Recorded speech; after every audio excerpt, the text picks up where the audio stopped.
Kalau dinilai banget dari rapor, gue nih nggak lolos. Sumpah.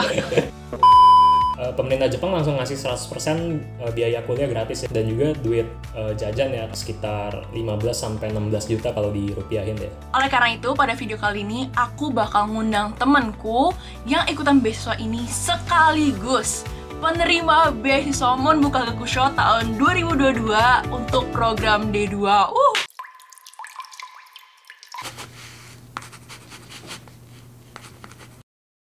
Well, zingzalabim. Hai guys, kembali lagi bersama aku, Leonie, di YouTube channelku. Nah, buat yang baru di channel ini, yahoo! Kenalin, nama aku Leonovina atau yang biasa dipanggil Leonie. Dan sekarang adalah mahasiswa semester 1 di Ritsumeikan EPU Fakultas International Management. Oke guys, jadi pada video kali ini bisa dibilang videonya cukup spesial karena aku bakal mengundang seorang guest star, asik. Aku akan mengundang temanku dan kita akan ngobrol-ngobrol dan kupas tuntas seputar beasiswa Jepang yang udah terkenal pakai banget. Pasti teman-teman udah pada tahu juga, yaitu beasiswa Monbuka Gakusho atau yang bisa disingkat sebagai beasiswa Max. Jadi alasan aku tiba-tiba buat video ini karena aku pernah buat video tentang Max ini di TikTok dan Instagramku. Dan dari situ banyak banget yang komen minta info lebih lanjut tentang beasiswa Max ini, baik dari cara apply-nya gimana, dokumennya apa aja, dan masih banyak lagi. Cuma pada saat itu aku nggak punya kredibilitas untuk berbicara tentang itu karena aku nggak ikutan beasiswa Max dan aku nggak merasakan gimana sih proses seleksinya Max ini karena aku cuma ikutan beasiswa Mitsubishi. Oleh karena itu, pada video kali ini aku bakal ngundang temenku yang ikutan beasiswa ini sekaligus penerima beasiswa Monbuka Gakusho tahun 2022 untuk program D2. Tangan guys, emang keren banget sih temanku yang satu ini. Well, jadi temanku ini baru ikutan beasiswa Max tahun kemarin nih, tahun 2021, dan baru dapat pengumuman Desember kemarin kalau misalkan dia lolos untuk program D2. Tepuk tangan sekali lagi guys. Nah, daripada berlama-lama lagi, yuk kita langsung panggil bintang tamu kita hari ini, asik, yaitu Matthew. Hai Matt. Halo. Apa kabar? Baik. Boleh dong Matt, perkenalan diri dulu.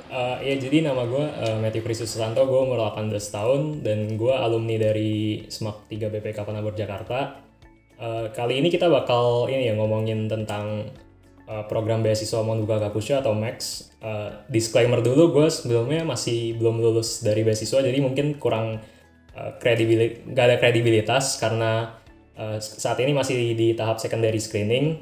Cuma karena diminta buat sharing pengalaman pribadi, jadi gue bakal coba bantu sharing pengalaman.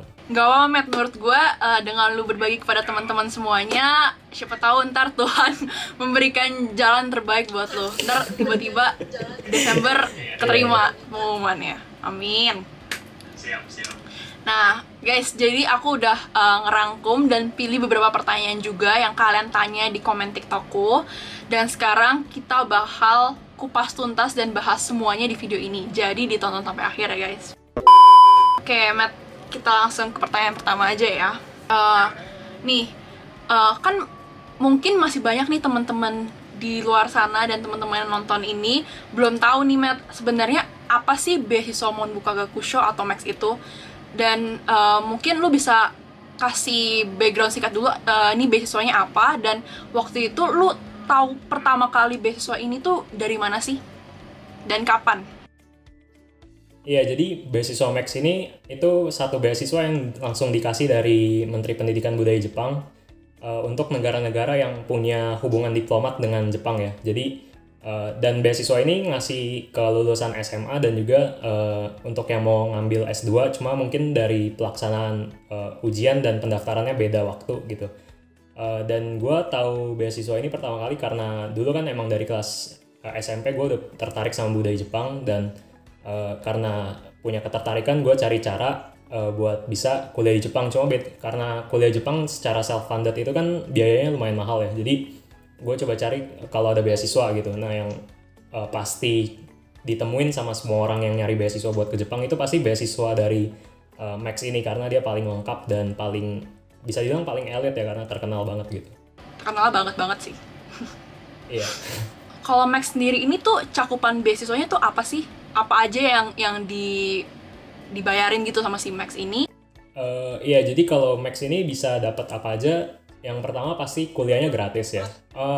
Enggak, jadi beasiswa Max ini nggak termasuk partial funded karena pemerintah Jepang langsung ngasih 100% biaya kuliah gratis ya. Jadi untuk yang S1 kuliah gratis 4 tahun, yang D3 kuliah gratis 3 tahun, dan D2 kuliah gratis 2 tahun. Juga dikasih masing-masing setahun untuk sekolah persiapan, dan juga duit jajan ya, atau istilahnya monthly stipend sebanyak 120.000 yen atau kayak sekitar 15-16 juta kalau dirupiahin ya. Gede ya. Gede banget biayanya. Iya, lumayan. Nah, kalau gitu biasa tuh Max itu buka pendaftaran kapan sih, Matt?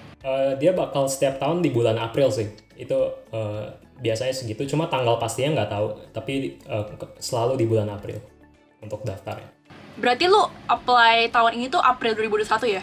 Apply Max ini pertama kali? Iya, betul. Jadi orang yang apply di bulan April 2021 itu hitungannya ikut Monbuka Gakusho tahun 2022. Kenapa? Karena dia bakal berangkatnya tuh di April 2022. Jadi proses penyeleksian Monbu itu panjang, kurang lebih setahun. Jadi either lu nanti gap year kayak gue yang siapin diri buat gap year, atau lu daftar dulu mungkin PTN di Indo atau masuk ke univ swasta dulu gitu, baru ntar kalau keterima cabut gitu. Nah, waktu itu lu udah persiapan si Max itu dari kapan sih? Soalnya nih ya, gue lihat-lihat kayak kan kita sering-sering cerita-cerita juga nih. Lu tuh kayak udah persiapan si tes tulisnya ini tuh udah dari Januari 2021 atau bahkan sebelum itu nggak sih?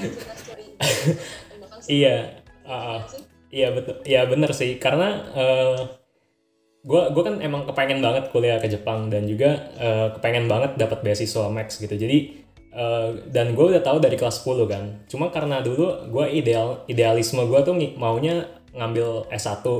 Cuma lama-lama gue nyadar diri kalau S1 tuh isinya anak-anak yang ya tingkat olim gitu, yang udah pinter-pinter banget. Terus juga karena rapor gue kan range-nya tuh cuma di 80-an, jadi gue kayak lebih percaya diri ngambil D2 gitu. Nah, jadi dari kelas 10 udah persiapan buat bahasa gitu kan.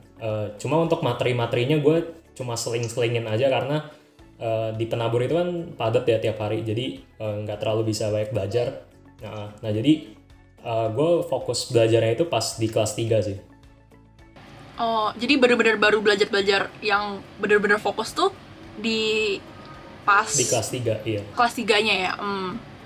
Tapi kalau untuk S1 disaranin banget buat langsung belajar. Kalau dari udah kelas 10 atau kelas 11 gitu, disaranin banget buat langsung belajar karena materinya susah, jadi butuh waktu buat persiapan. Oh, nah waktu itu tuh lu ada ngeles atau kayak belajar sendiri sih, Matt? Enggak, jadi di SMA gue nggak pernah les bimbel, cuma belajar sendiri doang, ngandelin YouTube aja gitu. Jadi bener-bener lu juga kan, kenapa? Ya lanjut, Matt.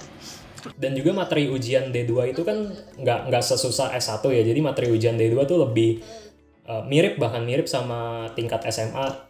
Kalau kita lihat dari soal-soal tahun sebelumnya, tingkat kesulitannya tuh bener-bener, bahkan kalau lu di sekolah swasta yang mungkin ada nama, bahkan menurut lu bakal jadi lebih gampang gitu tingkat kesulitan D2. Nah, lu sendiri kan dari sekolah ternama nih, Semak 3 Penabur, IPA lagi. Nah, pas lu ngerjain tuh, lu bisa nggak? Apa maksudnya kayak, ya pasti bisa sih ya, soalnya lu kan lolos sudah sampai tahap akhir nih. Nggak, tapi maksudnya kayak ada kesulitan nggak sih dengan apakah materi yang D2 ini benar-benar sesuai dengan apa yang telah lu pelajarin gitu di Semak 3 Penabur?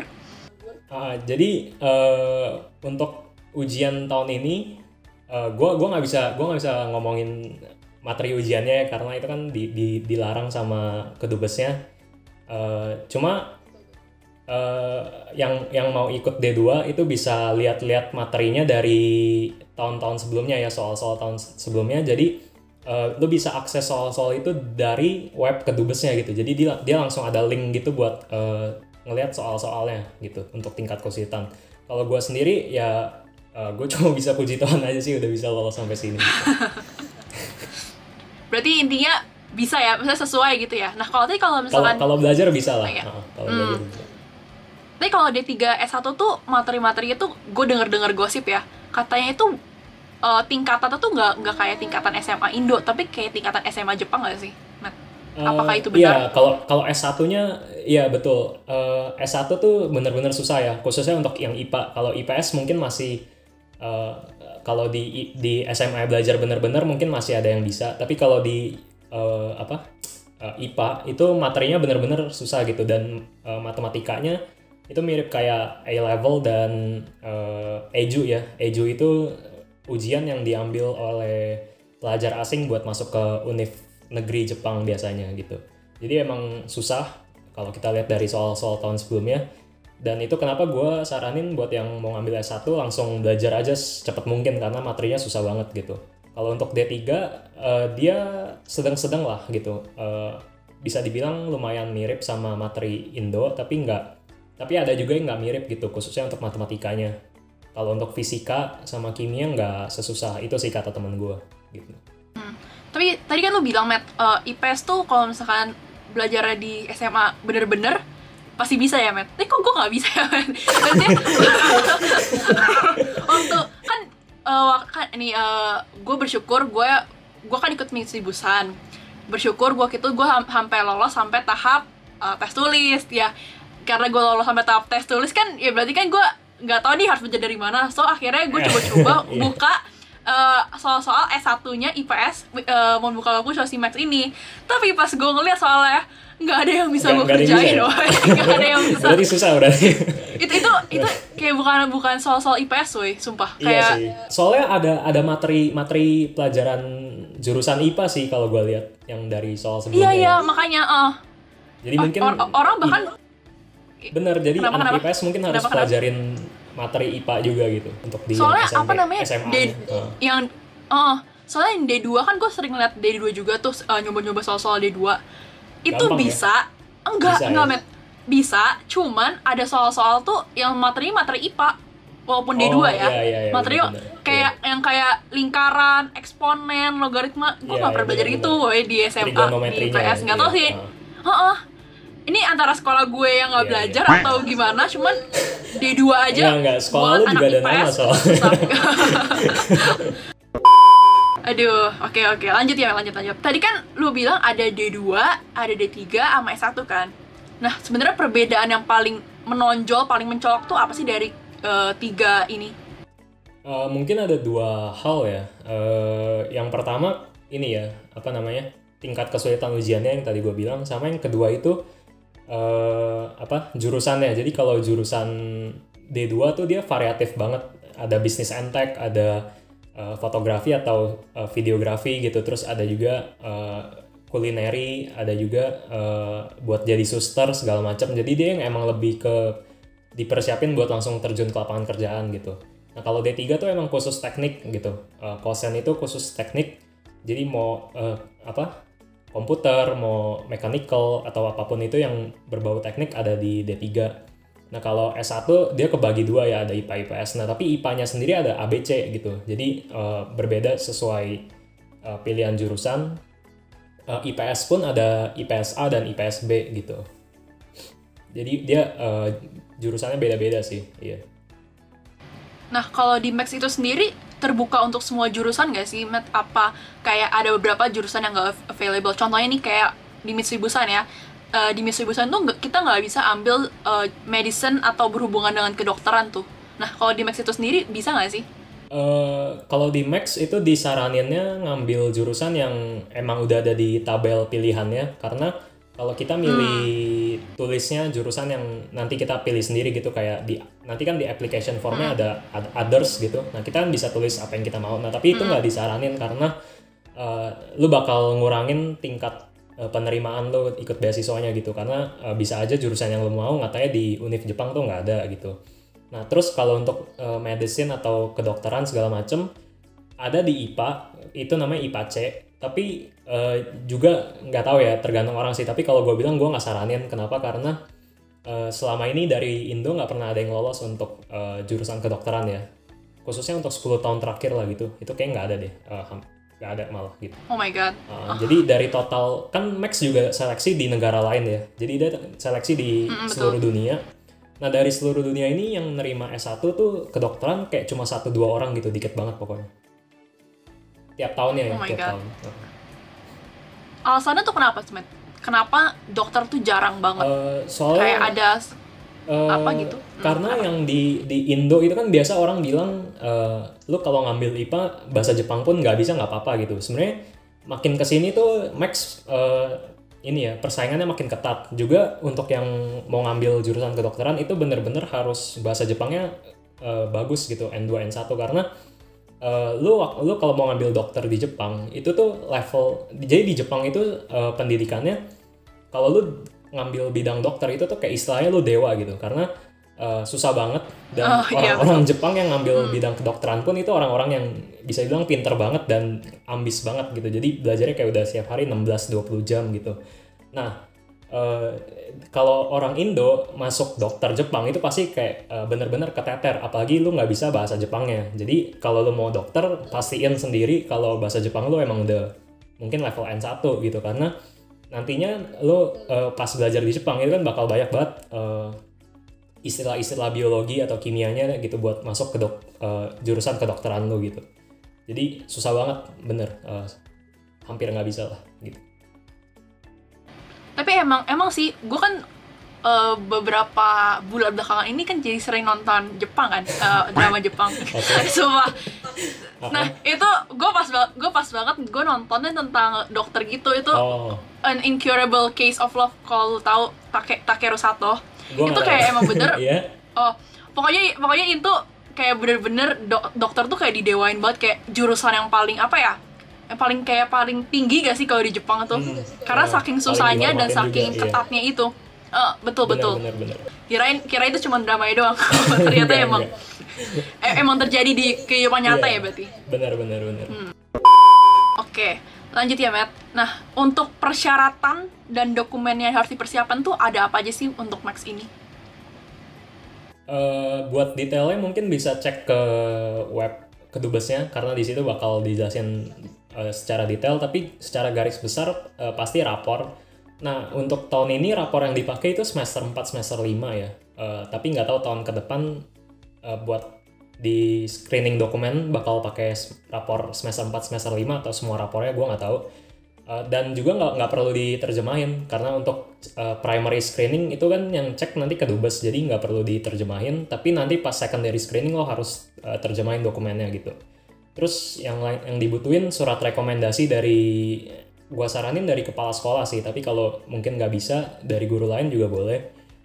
Terus foto 3x4, sertifikat bahasa kalau ada, mungkin kurang lebih itu sih ya. Sama application form dari website kedubesnya sendiri ya, gitu. Nanti di app formnya itu lu bakal ngisi SI gitu soalnya. Nah, itu tuh yang esai-esai sama recommendation letter tuh apakah dalam bahasa Indonesia juga atau bahasa Inggris? Harus dalam bahasa Inggris? Iya, bahasa Inggris. Oh, berarti yang nggak usah ditranslate itu adalah yang raport doang ya? Transkrip raport doang ya? Sama entah kenapa tahun ini ya ditambahin ini dokumennya, jadi ada disuruh buat esai yang berhubungan sama budaya Jepang gitu, dimana jadi esai tentang cerita dimana lu nge-encounter budaya Jepang gitu, bisa dari festival, bisa dari mungkin anime atau apapun itu, tapi itu nggak wajib gitu, jadi lu mau nulis boleh, mau nggak juga nggak apa-apa, tapi disaraninnya sih nulis ya, karena nggak rugi juga kan gitu. Oh iya, kalau ada kesempatan gara-gara itu mah kenapa enggak gitu kan? Iya benar-benar lebih bagus nulis gitu. Oke. Nah, untuk kalau tadi kan lu bilang ada tes bahasa, itu tuh berarti nggak wajib ya? IELTS, TOEFL, JLPT, EJU tuh nggak wajib ya? Iya, nggak wajib, gimana? tapi karena ini kan ya beasiswa dari negara Jepang gitu, jadi kalau lu punya JLPT atau mungkin sertifikat bahasa Jepang lainnya, itu bakal jadi poin plus banget gitu, yang ngebikin lu stand out di antara saingan lainnya gitu. Tapi selama ini yang kalau nggak bisa bahasa Jepang pun masih ada kesempatan juga kan ya buat lolos masih, khususnya di D3 ya, D3 sama S1 IPA. Entah kenapa S1 IPA yang tahun lalu tuh semuanya bisa bahasa Jepang, tapi harusnya sih S1 IPA nggak bisa bahasa Jepang, nggak terlalu masalah. Cuma mungkin karena tahun lalu kan COVID ya, jadi mereka benar-benar strict, jadi yang punya bahasa Jepang benar-benar dilihat gitu. Jadi tergantung kondisi sih. Kalau D2 disaranin jadi untuk udah bisa bahasa Jepang, tapi at least kayak udah at least N4 lah nggak apa-apa gitu. At least N4 itu D2 akan dilihat lebih berpotensi lah dibanding pesaing lainnya gitu. Nah, lu sendiri apa, Matt? N3 ya? Gue N3. Nah, tapi walaupun N3 tapi gue sebenarnya udah di N2 gitu. Kenapa? Karena ujian JLPT udah di-cancel 3 kali gitu. Wow. Iya, jadi oh my god. Dari lama lah gitu JLPT nggak pernah muncul gitu. Jadi tahun ini tuh banyak yang kayak gitu. Orang-orang kayak sertifikatnya N4, N3 tapi pas ditanya sebenarnya mereka udah N2 gitu. Jadi ya persaingannya ketat sih. Oh my god. Nah, lu belajar bahasa Jepang tuh dari kelas 10 apa gimana, Matt? Iya, dari kelas 10. Udah N3.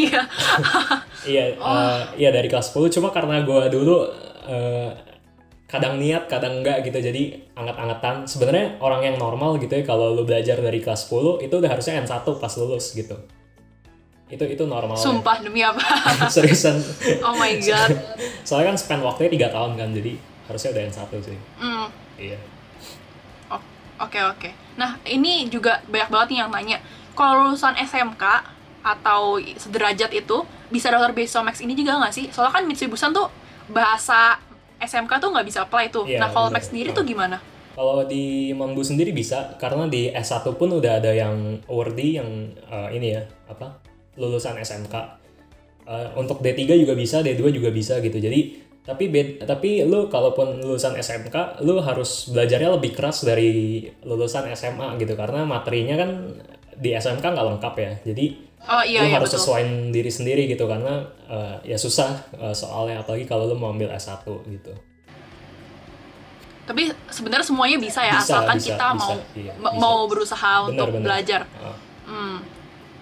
Dan juga mungkin bisa ini ya, bisa kenapa? Bisa tambahin EJU ya kalau mungkin ada kesempatan ngambil gitu, karena EJU juga jadi tambahan poin sekarang gitu. Dulunya nggak dilihat EJU, tapi dari tahun lalu atau tahun ini gitu EJU jadi tambahan poin juga gitu.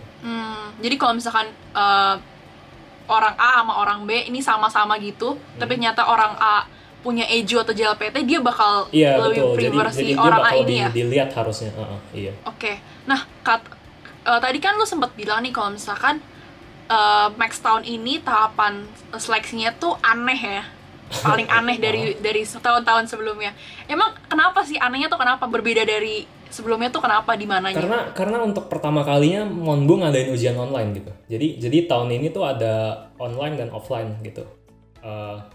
Kalau informasi detailnya gue nggak dibolehin kasih tahu karena betul ya gitulah, karena dilarang. Tapi yang ngebedain tahun ini sama tahun sebelumnya itu tahun ini ada online dan offline gitu. Karena kenapa online? Karena kan di bulan Juli ini ya COVID booming meledak gitu, jadi online. Nah, tapi pas di September COVID-nya menurun, jadi kita ujian gitu. Nah, jadi berarti urutannya itu pertama primary screening, tes seleksi dokumen tuh. Terus habis itu tes tulis online ya? Tes tulis online. Terus wawancara atau offline? Tes tulis dulu. Online, wawancara, terus offline. Kalau untuk tahun ini gitu. Oh, jadi abis wawancara tuh diseleksi lagi buat tes offline gitu ya? Offline-nya. Di Kedubes? Iya. Oh. Nah, tapi kalau lu dari daerah lain yang mungkin jauh dari Jakarta, lu bakal ikutnya di konjen daerah terdekat gitu. Ya, konjen itu kayak branchnya Kedubes lah gitu. Nah, tapi materinya itu sama atau gimana, Matt ya? Maksudnya kayak matematika, bahasa Inggris, Jepang juga, apa kayak gimana? Iya, jadi ya dua-duanya sama gitu. Dua-duanya selayaknya lagi ujian gitu. Jadi jangan diremehin kalau misal nanti tahun depan ada ujian online atau. Tapi berarti tetap matematika, bahasa Inggris, Jepang gitu ya? Jadi lu 2 kali ujian itu, 3-3-nya itu? Iya, jadi normal aja. Nah, di tahun depan mungkin online, mungkin offline. Mungkin ada online, mungkin nggak ada online, karena COVID udah menurun ya. Tapi nggak tahu sih kalau nanti naik lagi gimana prosedurnya. Cuma kalau di tahun ini ada online, ada offline gitu. Oke. Kalau menurut lu sendiri nih, kan lu pengalaman nih, sekarang udah tinggal nunggu final announcement aja kan. Menurut lu kualifikasi apa sih yang paling penting saat daftar Max? Apakah nilai lu harus cepet semua gitu? Apa kayak ada kualifikasi lain gitu yang mendukung supaya lu tuh bisa lolos Max, terutama di primary screening ya? Rapor penting, tapi bukan yang terpenting. Jadi SI lu juga harus bagus gitu. SI lu harus bagus. Dan tahun ini temen gue kan over di tahun lalu ya. Over di tahun lalu dia ngebikin semacam workshop gitu lah untuk orang yang mau ikut beasiswa Max. Nah, cuma nggak tahu ke depannya bakal ada atau enggak. Jadi gue selama persiapan tuh gue latihan sama dia terus gitu. Jadi dari bikin SI di awal, terus nanya-nanya info gimana gitu. Nah, kata dia SI itu benar-benar dilihat ya. Jadi jangan ngasal-ngasal pas bikin SI.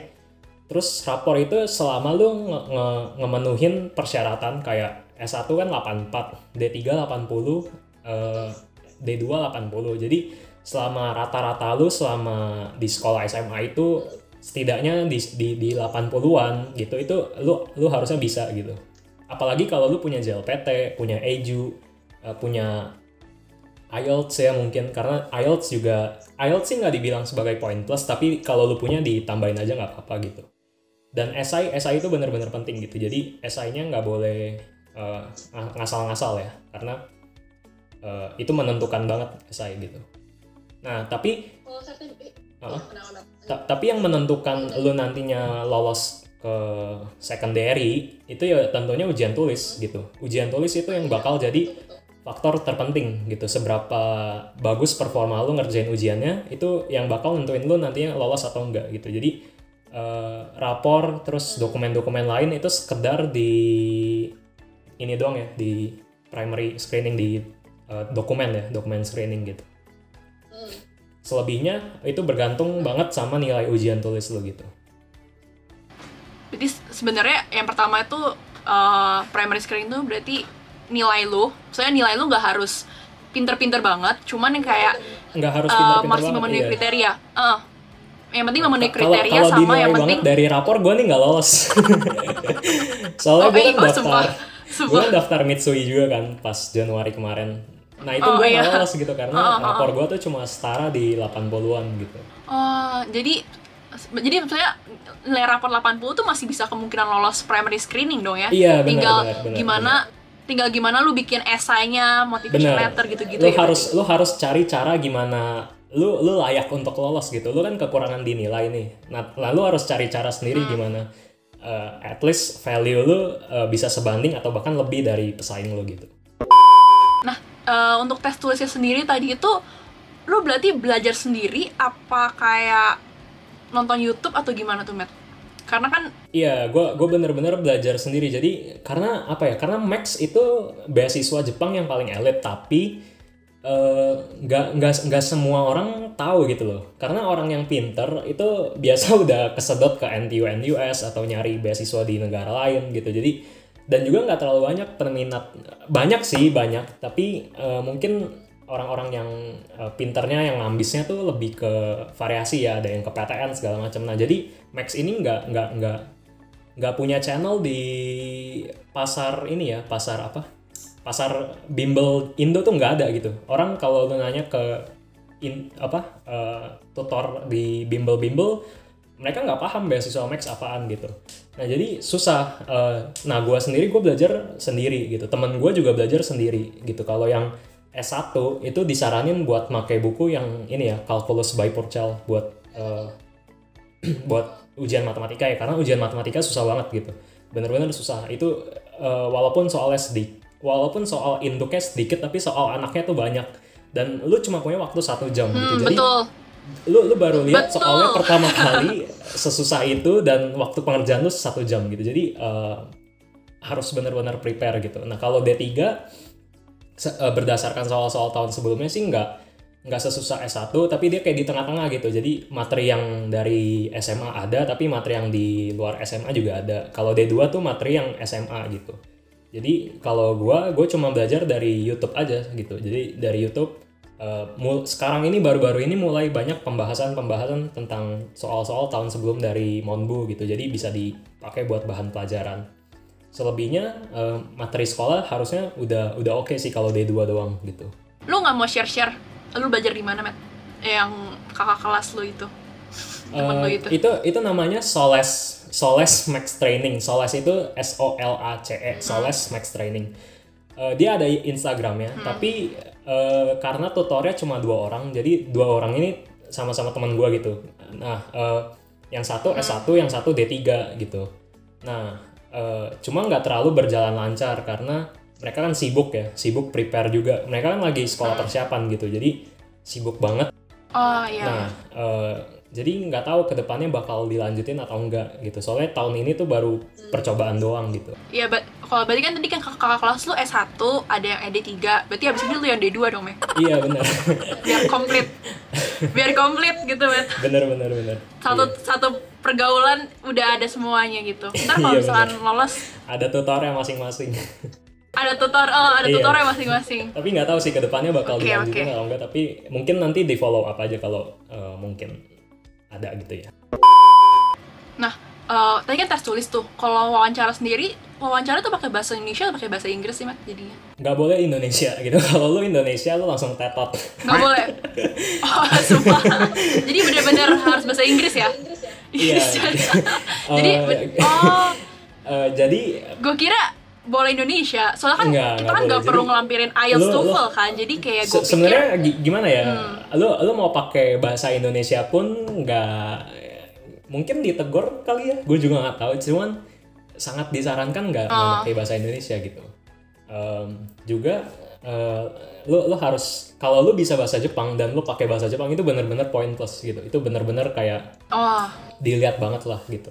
Tapi bahasa Inggris pun cukup. First impression-nya bahasa bagus Inggris gitu pun ya? cukup, jadi nggak masalah kalau lu nggak bisa bahasa Jepang. Dan juga nggak usah terlalu takut grammar lu jelek atau gimana. Yang penting lu ngomong gitu. Jangan nanti karena lu terlalu khawatir lu grammar lu jelek atau dinilai orang kayak gimana, lu jadi kayak ae gitu. Itu benar-benar ini sih turn off banget gitu. Lu langsung kayak aduh males lah gitu nge-interview dia gitu. Jadi lu harus benar-benar confidence, lu ceria, lu tegas gitu. Jadi walaupun bahasa Inggrisnya jelek gitu, karena kan banyak kayak biasa yang bilang aduh Kak nggak bisa bahasa Inggris, gimana ya nanti interviewnya acak adul. Nggak masalah, yang penting lu bisa nyampein aspirasi lu dan visi lu ke depannya, lu mau ngapain segala macem, ke Jepang ngapain, itu udah oke banget gitu, jadi nggak masalah. Oke. Nah, mungkin 2 pertanyaan terakhir kali ya, Matt.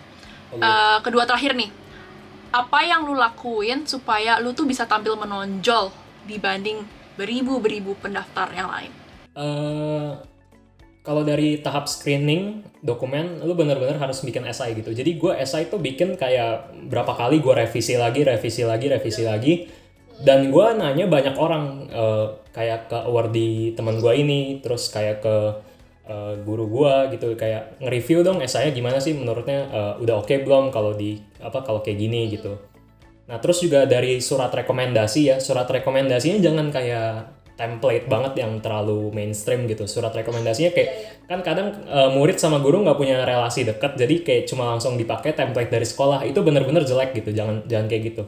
Lu mesti kayak jual diri gitu dari surat rekomendasi, dari esai. Lu mesti ngasih lihat kemampuan lu tuh kayak gini, lu udah ngapain aja selama SMA, apa yang lu udah raih kayak gitu. Jadi orang HR itu yang kerja di bidang HR, mereka kan pasti ngeliat dong seberapa niat. HR itu ya Human Resource Department-nya gitu. Mereka pasti lihat gitu seberapa niat nih orang gitu. Nah, itu bakal jadi poin tambah kalau SI lo bagus. Nah, kalau untuk ujian tulis gimana cara stand out dari pesaing? Ya tentunya dengan belajar gitu. Jadi semakin lu banyak waktu lu pakai buat belajar, khususnya buat S1, D3 ya. Kalau D2 mungkin lu kayak gue mepet nggak masalah gitu, karena D2 itu materinya ya masih bisa dikebut lah dalam cuma berapa minggu belajar gitu.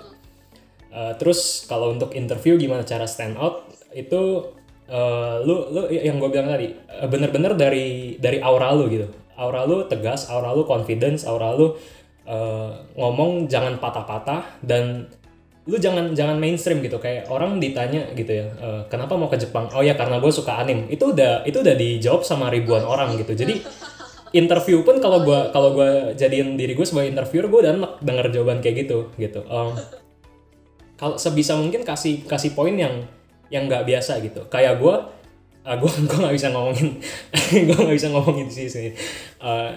Mungkin Iya, yang penting beda lah, yang penting beda. Dan dari interview itu lo dinilai seberapa paham lo tentang budaya Jepang gitu. Jadi seberapa, jadi karena harus research juga. benar. Jadi orang yang di interview bagus itu mereka tuh dinilai dari seberapa pengennya lu ke Jepang dan seberapa taunya lu tentang Jepang. Jangan cuma sekedar budaya anime doang yang lu tahu. Lu harus tahu kayak budaya-budaya yang lainnya. Dan dengan begitu mereka langsung kayak nge-appreciate gitu, karena emang ini kan beasiswa dari pemerintah Jepang. Mereka pasti tentunya mau ngambil human source yang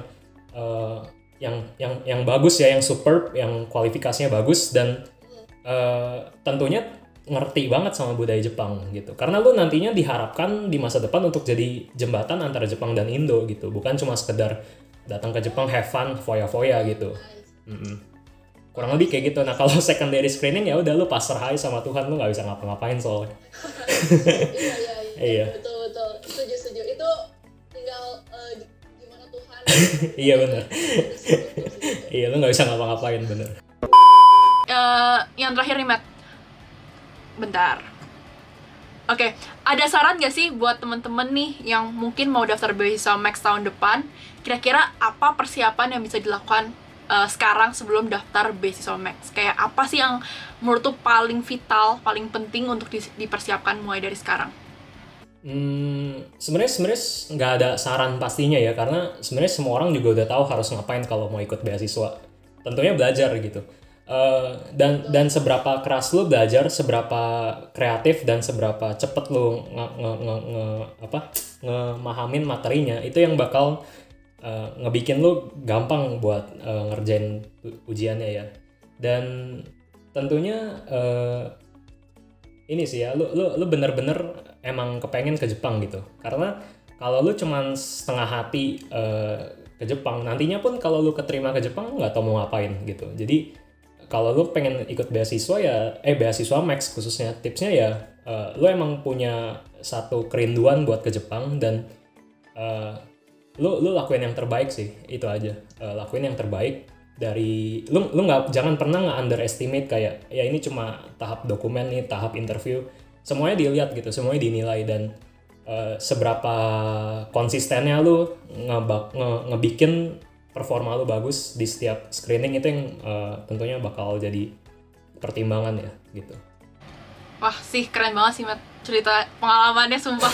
Kayak jadi sumpah, gue awalnya yang masih nggak tahu, maksudnya nggak terlalu kenal beasiswa Max ini kan, akhirnya jadi kayak lebih paham gitu. Soalnya kan kayak selama ini kan gue taunya cuma beasiswa Mitsubusan ya, itu pun gara-gara Jerome kan. Terus pas lagi searching beasiswa Mitsubusan kayak muncul tiba-tiba beasiswa Monbuka Gakusho. Tapi selama gue pelajarin ya, cuman kayak tingkat kesulitan buat memahami itu sedikit susah dibandingkan pas gue belajar tentang Mitsubusan. Kayak apa aja tuh yang harus dipersiapin gitu-gitunya tuh lebih susah Max gitu loh. Jadi semoga lewat video ini teman-teman yang nonton juga bisa mempersiapkan diri, dan siapa tahu di tahun depan teman-teman semua yang terpilih menjadi penerima beasiswa Max. Dan kita doain juga semoga Matthew akan menerima pengumuman yang bagus Desember atau Januari. Amin.